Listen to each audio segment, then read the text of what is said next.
Hello, friends. We're going to read a story today about a bear. And this book is called On the Way to Christmas. Now, this book comes with a cover on it, but I take the cover off because it's harder to hold, especially up in the air. Now, this one doesn't have any information on the back, but on the inside cover, it tells us a little bit about the story, and this is what it says. The tag to Walter's wrist read, "Pack this teddy bear inside car." But the moving men made a terrible mistake. They placed him on top of the luggage rack, and as the little boy and his parents drive to their new home on the night before Christmas Eve, Walter, the beloved teddy bear of the little boy, is lost, and he can't tell anyone where he belongs. So let's see what happens to this teddy bear. On the Way to Christmas by Tanya Shepko. And look at, she signed this book. This is from Mrs. Mahan, who used to teach kindergarten, and she signed this in 1993, it looks like. So here's our title page.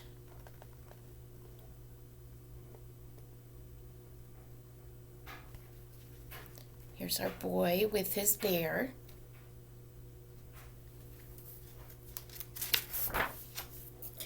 The tag on Walter's wrist read, "Pack this teddy bear inside car."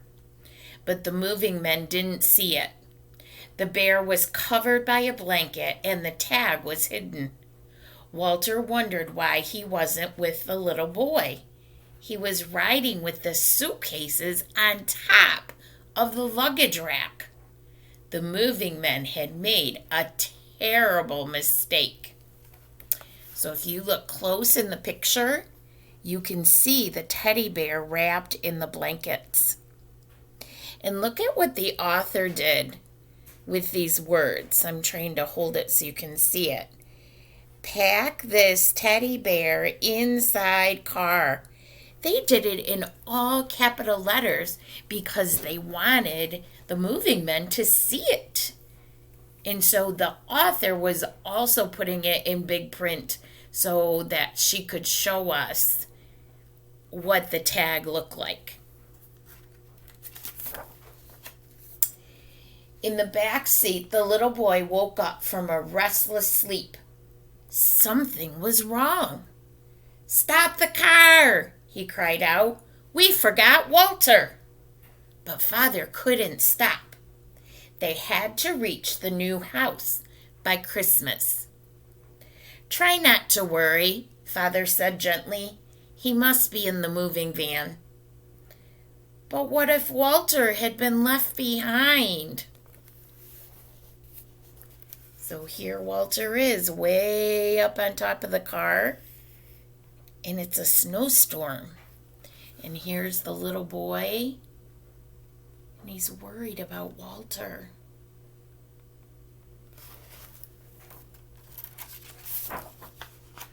Walter was miserable. Wind rocked the car, and snow made it hard to see. Each new gust tore at the blanket. A gust is when the wind goes whoo, like that, and when it's snowy and blowing, ooh, brr. Was the rope that held him coming loose?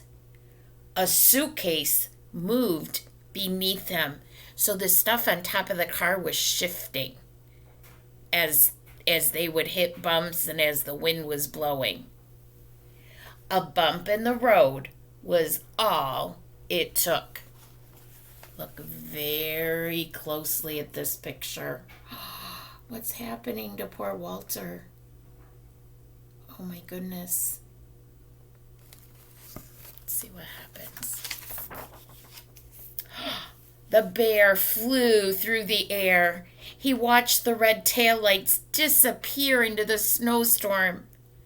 Would the car come back for him? Walter had almost given up when he heard a rumble. It sounded like a car engine. Headlights flashed. It must be the little boy's car. The rumbling grew louder and louder and louder.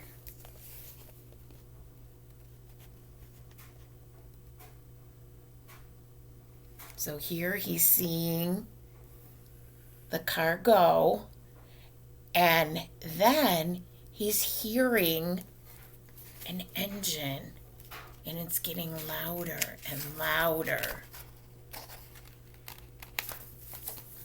And the page doesn't want to turn.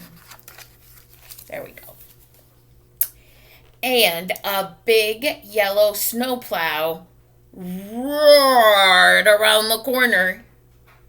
Walter was scooped up and tossed into a great rolling pile of snow. Slush and ice chunks tumbled over him. The plow gave one final push and chugged away. The bear was left behind, upside down in the snowbank. You know how when the snowplows go by and it throws the snow over to the side of the road? Yeah, that's what happened. And if you look really close, you can see Walter in the snow. See if I can hold it and point at the same time. Right here.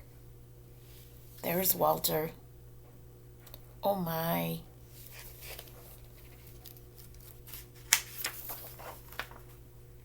At sunrise, so that was nighttime, at sunrise, footsteps crunched nearby.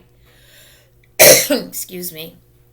Walter heard a loud snort, and the digging began. He could make out a sweater. A hair ribbon brushed his face. This couldn't be the little boy. The bear was tugged free and carried away. His rescuer barked, and a door flew open. So who rescued him?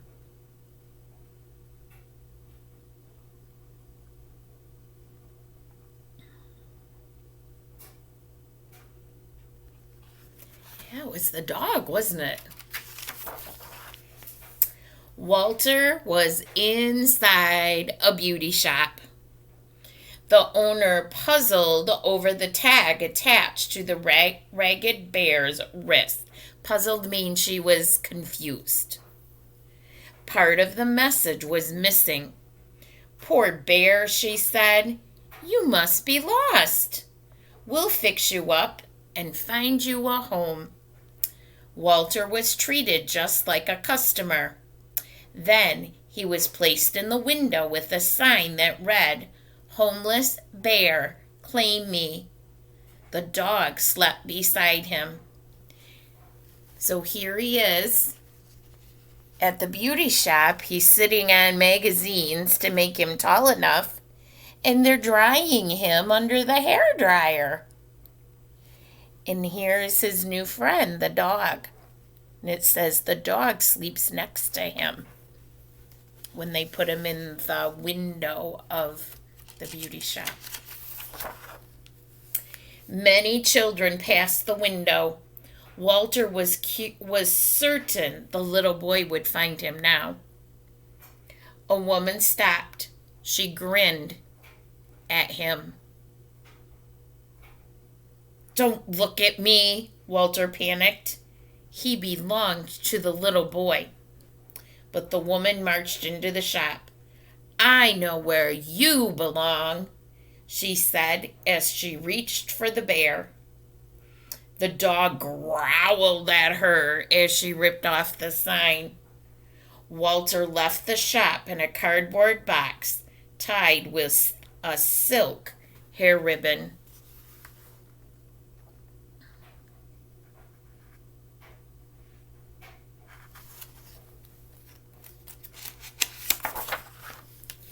It was dark and stuffy inside a box. So think of like a shoe box that you get new shoes or something like that, but probably bigger. That's what he was in, and then it was tied. So it says it's dark and stuffy in the box. The bear was terribly confused. He wondered how the woman knew where he belonged. Did the little boy still miss him? Would the boy open the box when the right time came? The box rocked. Walter banged his head hard. The ribbon snapped, and someone lifted off the box, the lid. Then came the loudest, highest shriek he'd ever heard.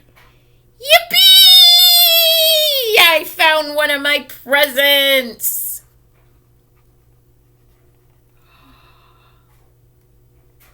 Was that the little boy? Do you think the little girl was supposed to be doing that?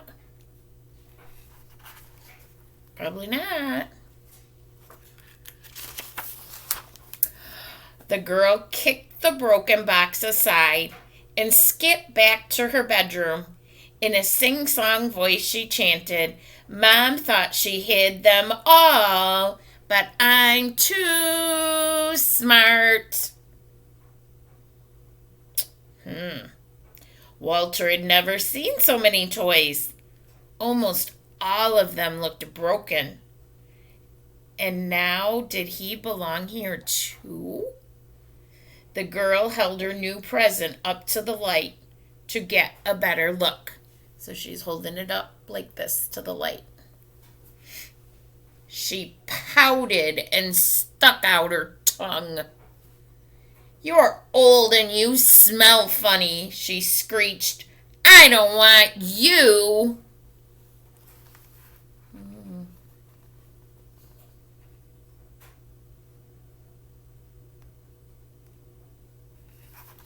Poor Walter. The girl giggled with delight as she tied some balloons to Walter's legs. She unlatched the window and let him go. "Goodbye, stupid bear," she called as he blew upward. Is she a very nice girl? No, she didn't have very good manners, did she? But there goes Walter.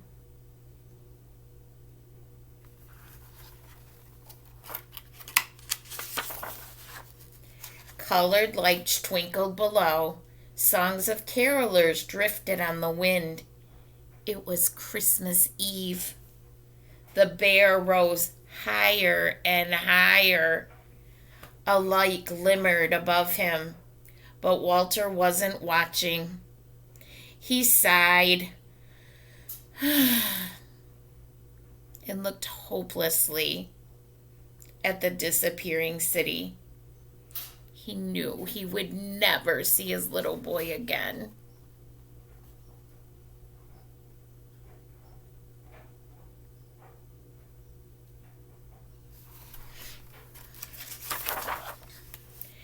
Sleigh bells rang through the sky. The light grew brighter. "There you are," a big voice boomed. "I've been looking for you." Who was it? Oh my goodness.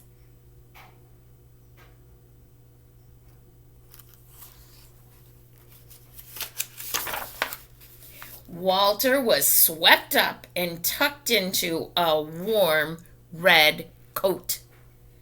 Then, with a shout and a jingle, off they flew.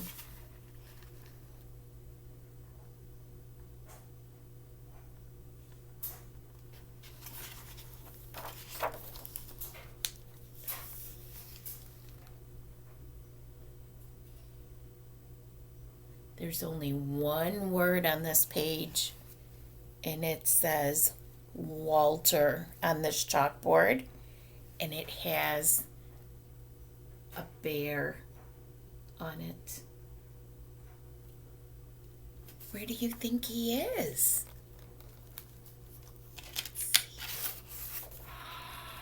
To answer the Christmas wish of the little boy. Do you think he'll be surprised when he wakes up? Yes. All right, what a fun story. It's fun to have make-believe stories, isn't it? We can use our imagination. This one is a pretty good story to be able to picture it in our head and kind of feel like we're there and maybe even feel like we're the bear and going through all those things. When we read stories, that's what we should try to do. We should feel like we're in the story so that it's more fun for us to read. It's not just reading words, it's actually putting all those words together to make a story. And it makes us feel like we're part of it and like we're living it right then. So I hope you enjoyed it and I hope you have a great day. I'll see you again soon. Bye bye.